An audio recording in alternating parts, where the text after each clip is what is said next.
friends, this is Max Joseph, and I am here because it is the first day of February, which means it is time for the predictions. To give a quick rundown, the predictions will be a video that will be released on the first of every month and will feature my predictions for the upcoming Academy Awards. Each category will feature the maximum number of nominees possible, with an additional few that are titled Next in Line, and after those, I'll add 5 more that'll be titled Followed By. And I won't always get into detail about every single pick, because then this video will be 9 hours long, so I'll always talk about my pick to win and some other highlights on the list. But before I go into my predictions, please make sure you like this video and subscribe to my channel, and ding that little bell to get notified whenever I post new videos. And so, here are my predictions for the 2021 Oscars February edition. My friends, Nomadland currently has 18 wins in Best Picture. 18! In second is Promising Young Woman with 5. That is domination.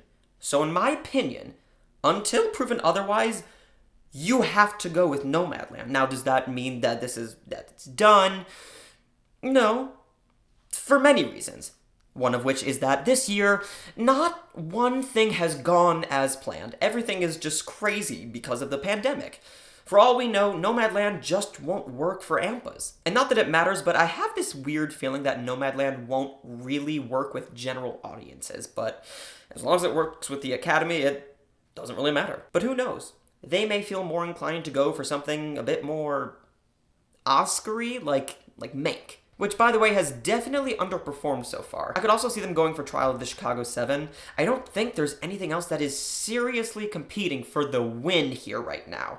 This has been the big three for a while, so unless Globe and SAG tell us differently, this is a 3-horse race. But Nomadland is like 6 laps ahead at the moment. I think right now it's about who else will get nominated alongside these 3. And I think that the films that will be fighting for one of those last 3 or 4 so slots are Promising Young Woman, Soul, The Father, Sound of Metal, Minari, and Five Bloods.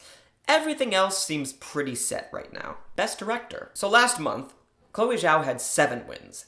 Today, she is up to 26 wins. In second is Spike Lee with 3. My friends, I think this is even more clear than picture is. These are insane numbers. This is Chloe Zhao's to lose. And I'll say, if she manages to win this and Screenplay, this is just going to turn into Nomadland versus everything else.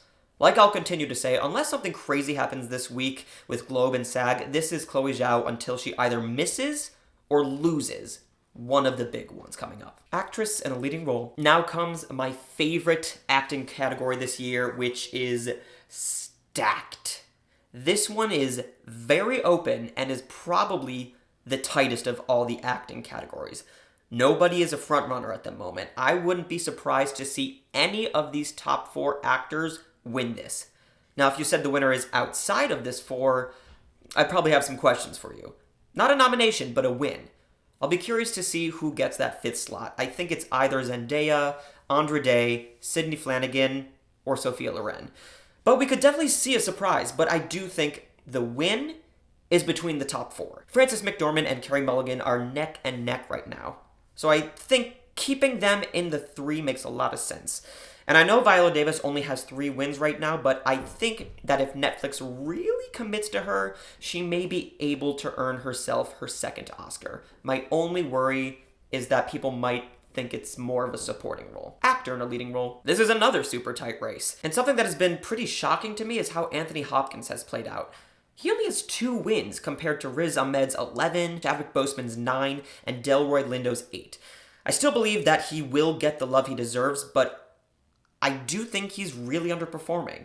But I think he'll manage to make the Globe and SAG line up. That being said, I'm not as confident about his chances to win the whole thing anymore.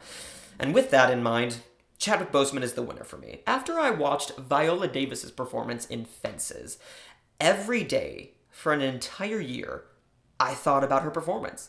So far, there hasn't been a day where I haven't thought about Chadwick Boseman's work in Ma Rainey's Black Bottom. His work speaks for itself. He gave a performance that goes right next to Viola's for me. All-timers. So I think he should be awarded appropriately. Not to say nobody else is deserving. I'll be thrilled for whoever the winner is. Also, don't be surprised to see a few spoilers in this category, especially with a nomination, not necessarily a win. I think in general, we're gonna see a handful of shockers in these acting categories. Actress and a supporting role. This one is insane. If we go by wins, it's between Jung and Bakalova. Jung with 17 wins, Bakalova with 11. But with Bakalova, I just have a hard time giving a comedic performance a win in this category. Since 2000, only 3 comedic performances have won this award. So the odds aren't necessarily in her favor, but it could happen. And to be honest, I'm rooting for her. Also similar to Anthony Hopkins, I think Olivia Colman has so far kind of underperformed. I really expected to see her name pop up a lot more than it has. But I still feel good about her chances to make it in the lineup. All that being said, I'm going with a safe win, and that is Ellen Burstyn, who would absolutely deserve a win. We'll see how the Globes and SAG turn out. Actor in a supporting role. Also not really a clear frontrunner like we have for director. I also don't see a big sleeper happening at the moment.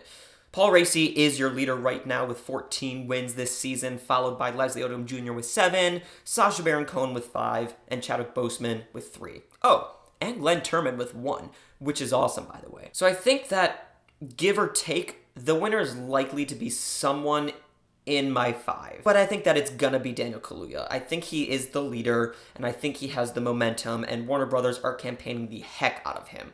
Also, it's playing at Sundance tonight. So that should give him even more momentum going into these next few days and after. Also, the man is a genius and he can do no wrong, and in my opinion, he should have won for Get Out, but that's for another video. Original screenplay. Here's the truth. Promising Young Woman is whooping serious tush. With 11 wins so far, it is not just becoming a critic and audience favorite, but a serious, possible contender in all categories, especially in this one. But Aaron Sorkin, especially given the climate that we have been in and that we are currently in, I do think he's going to win. It is timely. I think he's going to get the 4th nomination and his 2nd win. But I am very close to switching this up. Although I'm not positive how much the Academy would go for it, there is a part of me that's thinking, why not? Adapted screenplay. A lot of people were saying that Nomadland didn't really have a lot of dialogue, so it may have decreased its chances a bit, but I don't think that's gonna happen. So I think this is gonna be Chloe Zhao's first big win on the night, her first of 3. If it somehow isn't Nomadland, it could go anywhere. I don't think that there's a real runner-up yet. Also, although I don't think I'm Thinking of Ending Things will win, I do think it has a great shot of getting at least a nomination. Numbers obviously don't mean everything throughout the season, but I think with this case specifically, it helps to have those few wins. Animated feature, it's Soul. And if I wasn't confident before, I was when I saw it get on the list of AFI's top 10 movies of the year. The first animated movie to break that list since 2016 when Zootopia made it in. Before that, Toy Story 3 in 2010, Up in 2009, WALL-E in 2008, Ratatouille in 2007, Happy Feet in 2006, The Incredibles in 2004, Finding Nemo in 2003, and Shrek in 2001. And here's the big point. When AFI has included an animated feature in their top 10, they've never lost the Oscar for animated feature. So I felt good about Soul winning before, and now I feel amazing about it. And if there is an upset, it would be Wolfwalkers. But if you want to look at the numbers, look at Soul's 19 wins versus Wolfwalkers' 8. Not a complete blowout, but it clearly has everything it needs to win this award. And I know you know the words, but when Pixar is nominated for original movie, aka not a sequel, it has only lost twice. It's 8 out of 10 for original films. Cinematography. We have a new winner! And no, I'm not doing this because Nomadland is absolutely crushing it. I'm doing this because although I think Mank is the frontrunner probably, and something that the Academy may end up kind of like just defaulting to, I'm putting it into the universe that Nomadland will win, and I believe that the cinematography is stronger there. No disrespect to Mank, the photography is wonderful. But part of the reason Nomadland is so extraordinary is because of Joshua James Richards' cinematography. His images are so stunning, and my goodness, they are easily Easily the best of the entire season in my book. Besides those two, I'd be pretty shocked at this point to see something else take it. Production design. Nostalgia. Nostalgia. It's just a thing. This one's starting to feel pretty clear. Of the production awards given, Mank has won a majority of them, and I expect it to continue. One of its greatest strengths is indeed its design, and it should be awarded for it because it's stunning. So I am expecting for Donald Graham Burt to pick up his second Oscar. If there was a spoiler, I think it would be Ma Rainey. Ma Rainey really succeeded in making a stage play come to life on screen. What I mean by that is, I think that when I watched this film, it felt like a Broadway set. And I think that that is so incredibly rare. Usually when a play goes to screen, the set is very cinematic, which isn't necessarily a bad thing, but I think Ma Rainey really felt like Broadway come to life and come to the screen for me. And I just really appreciated that. Costume design. Mank hasn't landed anything yet, but I still think that it'll manage to nab this one. 6 out of the 10 last winners of this award were nominees in the Best Picture category, and I do think as of now, that's going to continue and make it 4 years running. But I do think Emma has a shot of winning this. The costumes are gorgeous, and this could be the spoiler. But I will say until the cows come home, Jingle Jangle should be winning this everywhere. Thanks for listening to my TED Talk. Film editing. Arguably one of the most telling and important awards for the Oscars. Because since 1934, less than 15 times has a film won Best Picture without at least a nomination in this category. And it's a pretty tight race between Nomadland and Chicago 7, but I think Chicago 7 will prevail in the end. If Nomadland somehow spoils Chicago 7 here, I think that it's also going to win Director and Picture. I know I already have it that way anyway, and, winning this doesn't necessarily mean you win the other two. In fact, not since Argo's win in 2013 has a film editing win translated into a Best Picture win. Makeup and hairstyling. I still think Ma Rainey is going to win this. The incredible work on every single member of the cast, especially Viola Davis, is just stunning. I haven't seen many further considerations for them in this department yet, so I'm anxiously waiting for them to release some of those because I think they need to start campaigning for it. But what I will say about this category is that it's kind of a choose your own adventure at this point. There isn't a clear frontrunner by any means. I could see anyone winning it. Like, in a really fun world, we could see this category and costume design go to Emma. Which, by the way, it will have been over an entire year since that film came out once the Oscars happen. That's insane. Sound. Just sound. I'm still sticking with Tenet, but I'm very, very, very, very, very close to changing this up to Sound of Metal, which in my opinion, the sound is actually a lot more effective there. But usually something that's more of a moneymaker wins this award. Look at the last few years. We had 1917, Bohemian Rhapsody, Dunkirk, a film with a director who is not worth mentioning, Mad Max Fury Road. They're all bigger films. Not necessarily Avengers budget, but something a bit more than Sound of Metal.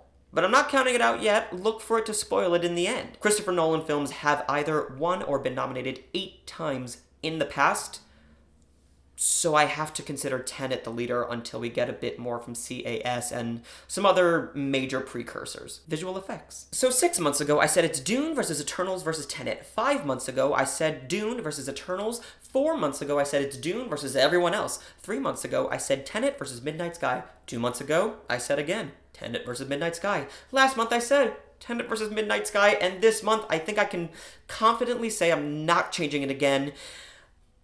It's Tenet versus Midnight Sky, and that's it. So far, Tenet does have the most wins, followed by The Invisible Man, which, although I don't have it in my 5, I do think that it is rising quickly to getting in there. Not necessarily the winner, but in the near future, I could see myself throwing it in my 5. Original score. So, a few important things here. First, Hollywood Music and Media announced their winners, and they included Soul, Tenet, News of the World, Minari, and The Invisible Man, so keep those on your radar.